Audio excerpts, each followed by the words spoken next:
I want to talk a little bit about your recent project. You're a freelance pianist, and then you're also doing teacher, but you're working specifically with ballet.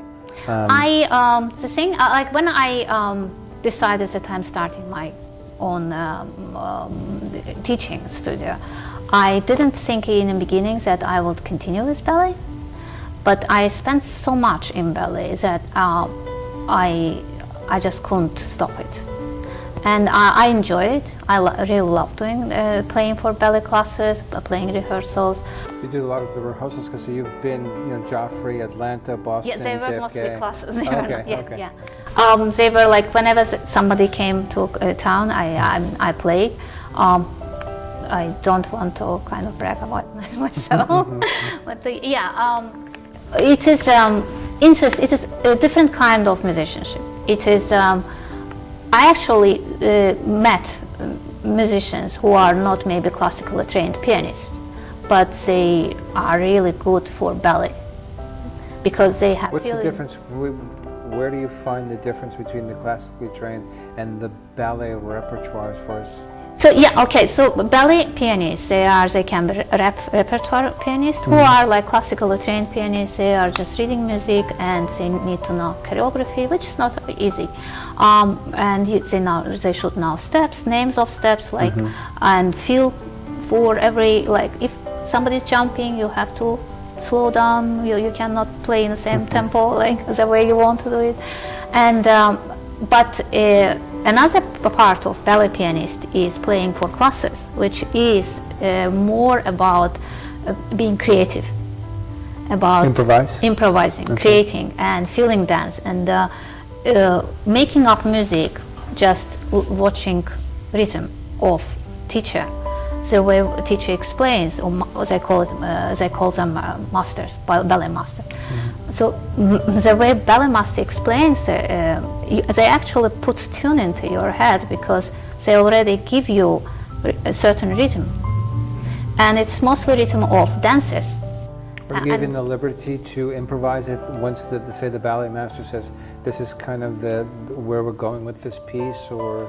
No, they never tell you the name of piece. Sometimes they sing a tune, which you know that, oh, it is that aria from that opera. And sometimes they don't, and they just show you exercise. But just watching or just listening to rhythm of the way they speak, you can actually get a rhythm. That's mostly about rhythm. You get a rhythm, and then because I know dances quite well, like folk dances, and I grew up in a place where I was exposed to all Eastern European, Russian, like different kind of music and different kind of rhythms. So it's quite easy for me to get that dance rhythm and match anything, like any music. You can turn 4 meters into 3 meters, 3 meters into 2 meters, like just match that. Match the rhythm. Yeah, or the same music you can play differently to match that. And that's exercise. the project. That's what you're going to be. That's what I am actually working on. With collaboration with Houston Ballet Center.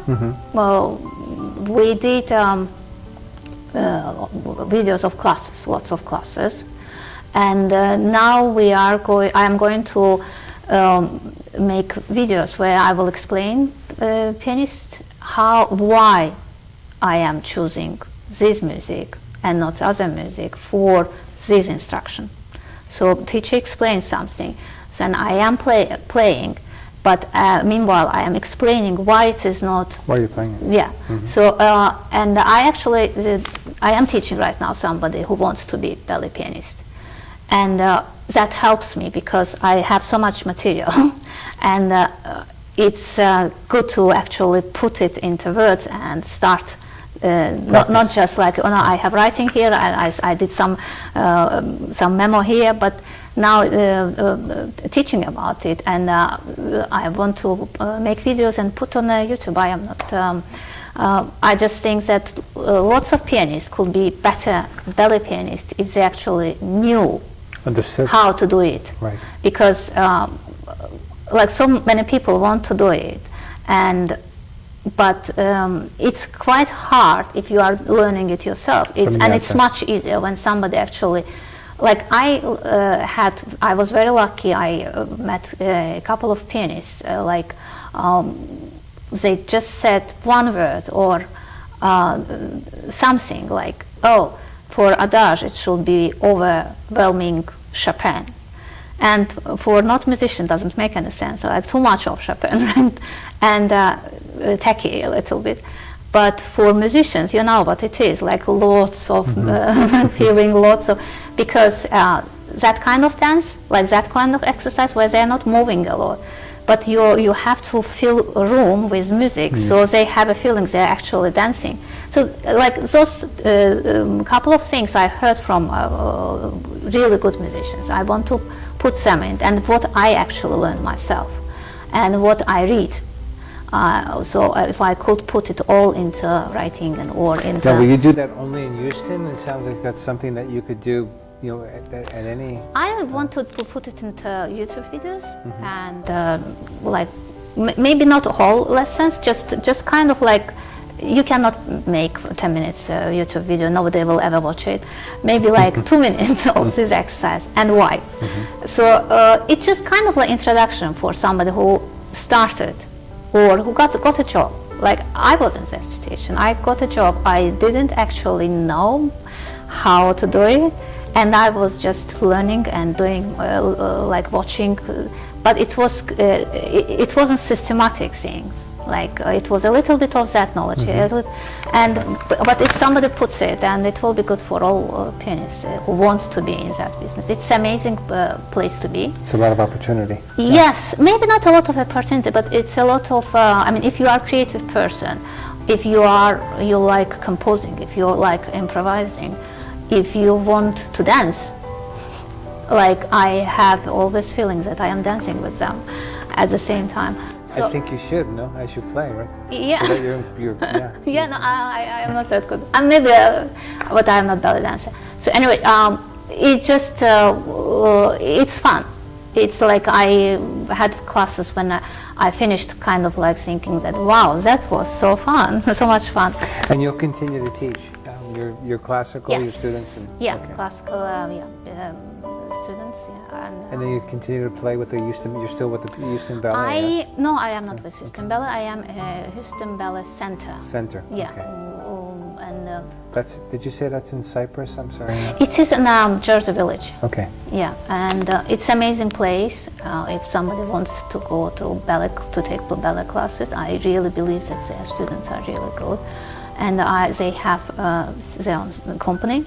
Like older and stronger students, they are in that company, and they constantly perform. They have lots of performances. Is that a stepping stone to the Houston?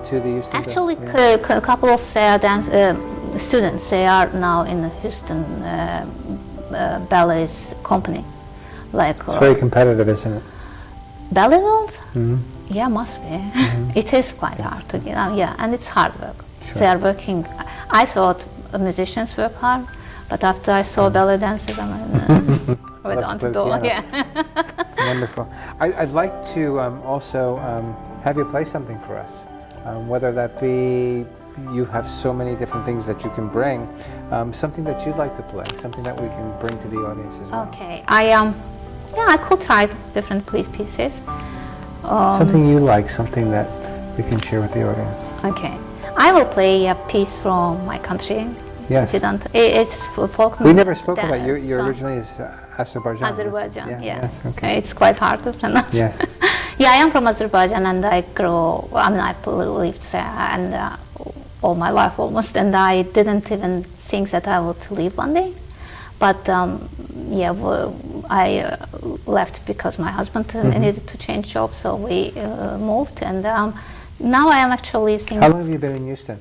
Oh, 10 years. 10 years, okay. Yeah, and in 2008, and I never thought that Houston will be my town, because it was so far. Most of us that come here never think about it. It was so far, I didn't know anything about them. We sometimes, you know how when you live too far from some places and you don't study actually geography or history of the place, to you it is very strange. kind of like I Yes. don't even want to go there. But Houston's nice. I like Houston, and obviously Houston likes me. And people are nice and friendly, and Tarana, before we close, one thing I'd like to hear your comments about is how you teach adults and adult lessons. adult lessons. So it is different. Obviously they don't use same books. They don't use same method, and you have to be flexible if you are teaching adults, because they have their life and they have work, they have other commitments. So I don't push them like, oh, you have to have at least once a week lesson. I'm like, whenever you can, let's have lesson, and I will give you something to do, and we'll just communicate if you. Do you give them the same education piece as you do the children? No. Okay. It's just different books, different pieces, and sometimes they, because they heard a lot of music, classical music, sometimes they come, I want to play this piece, and you don't want to say, I don't think you will play it in the nearest future. You just try to find easier version, or I sometimes edit it, like for them I change. I use some apps to write music, so I change. But just right now, with it's this tango for a girl, and she wants to play with her fiance, and I said okay, and she was having trouble with that score. I changed it to easier version. So yeah, we are at, and you are trying to give them more pieces they like. Not just, you need to work on certain techniques, you need to do that. Do they ask you, do they request some, say, Sometimes hey, they I come like jazz, I like classical music, I like this composer, I like yes, this? I don't, to be honest, I never had anybody who wanted jazz. And I don't think I am very good teacher of jazz. I mean, I love jazz, I can listen hours, but I won't lie to you that, I am really good in that, because there are lots of much better musicians who know more about it. I know chords, but I don't think jazz is about chords. Yeah, but when they come with classical pieces, pop music, or I know, sometimes they have big love for different, piano pieces about pop kind. So from some movie or from some programs they watched, and they sent me videos like, oh, I want to play for like that person. Okay, it's doable, we can do it. And some of them work hard. Like I have this girl who is traveling all week, that's her job, but she still manages when she's weekends home. She managed. Do you encourage your students to have their own pianos, their own acoustic pianos? I want them, actually, if it was my choice, they would all have acoustic pianos. Because that's the only way to learn classical music. Sometimes you cannot decide, because I cannot decide, not sometimes, all the time, because some of them live in apartments, or they are worried about that, oh, I want to live in this place long, I will have to move. Then I am kind of compromising with digital pianos.